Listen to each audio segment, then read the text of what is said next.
பிரபல பின்னணி பாடகி எஸ். ஜானகி அம்மா அவர்கள் வயது மூப்பின் காரணமாக 88வது வயதில் சிவலோக பதவி அடைந்திருக்கிறார்கள் அப்படிங்கிற ஒரு நியூஸ் கேள்விப்பட்டேன். ரொம்ப வருத்தமாக இருக்குது. ரொம்ப தன்மையானவர்கள். அவங்களுடைய குரல் எப்படி வேண்டுமானாலும் மாற்றிக்கொள்ளக்கூடிய ஒரு குரல்.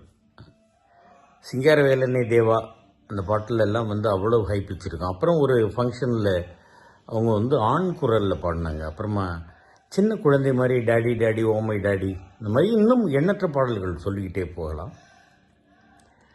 ரொம்ப தன்மையானவர்கள். எதுக்காக நான் சொல்கிறேன்னாக்கா, என்னை யாருன்னே தெரியாது. நான் அப்போ தான் சீரியலில் நடிக்க ஆரம்பித்த டைமும் 2-3 ஃபங்க்ஷனில் நான் அவங்கள பார்த்துருக்கேன்.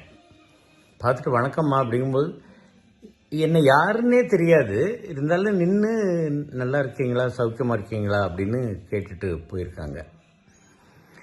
பாம்பேயில் என்னுடைய சகோதரி கணவர் சபா வச்சுருக்கும்போது பல தடவை அவங்க அங்கே போய் கச்சேரிக்கெல்லாம் போயிருக்காங்க. அவ்வளவு தன்மையாக அந்த ஃப்ளைட்டில் கொடுக்கக்கூடிய அந்த சாக்லேட்ஸ் இதெல்லாம் கூட கொண்டு போய் எங்கள் சகோதரி குழந்தைகளுக்கு, அப்போ சின்ன பையன்களாக இருந்தாங்க, அவங்களுக்கெல்லாம் கொண்டு போய் கொடுப்பாங்க அப்படின்றது எல்லாத்தையும் எங்கள் சகோதரி சொல்லியிருக்காங்க.